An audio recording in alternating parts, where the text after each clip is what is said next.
lazy days by the beach, jet streams in the skies above. I feel the sound beneath my feet. Welcome back, everyone. Today's dive takes place in the Bahamas again.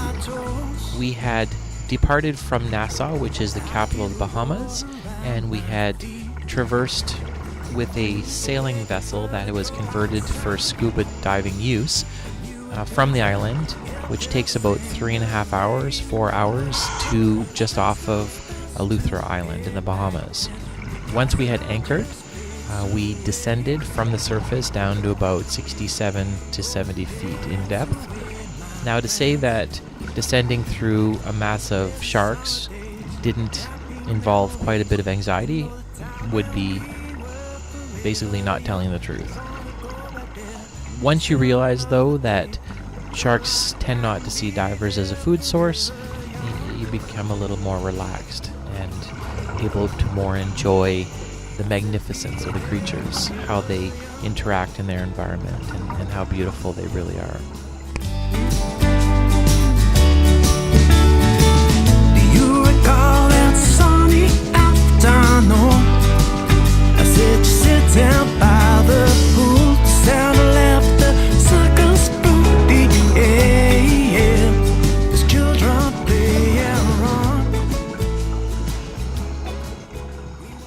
Now, part of the dive was to feed the sharks in a controlled environment. So a food ball was placed on the anchor chain just off of the bottom, and observing the sharks pulling off pieces of the food and how the other secondary fish capitalized on the particles of food floating in the water. The most amazing part of feeding the sharks was that sharks continually lose teeth. So on the bottom, below the food ball, afterwards, there was a massive teeth that had come loose, and then sharks are designed so that the rows of teeth push forward and replace the ones that have been lost through the feeding process.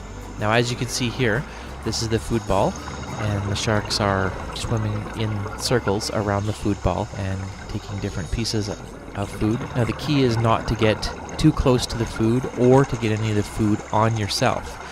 Sharks have trouble distinguishing from the smell of food from the actual source of food, or the smell if it gets onto a diver. So that's something we want to avoid at all costs, obviously. And here you can see the feeding frenzy from a distance. You can see all the secondary fish capitalizing on what's left in the water. The things you can see from scuba diving will change your life. Being a PADI instructor, I'm a huge advocate of learning to scuba dive. PADI is the foremost scuba diving authority in the world, existing in over 180 countries, I believe. Scuba diving allows you to experience things that you would never be able to experience otherwise. And as I've said before, 70% of the Earth's animal life is underwater. Not only do you get to see beautiful destinations and interact with some of the most amazing species on Earth, you get to be with a whole community of people who have the same mindset through ecology, through travel, through the sheer desire to explore and to be part of something that's new. You'll never get anywhere else, in my opinion.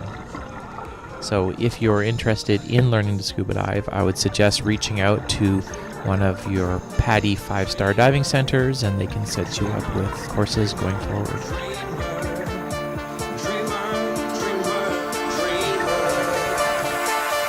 I need my soul to scream out.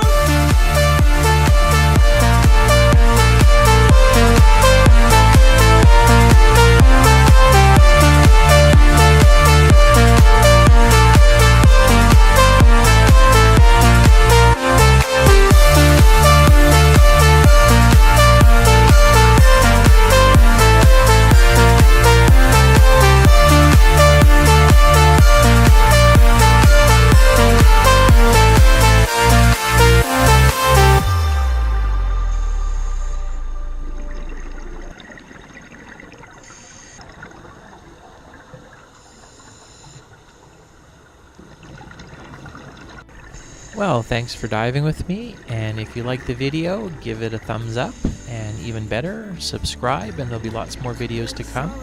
I look forward to see you on the next one. The time when we were forever young.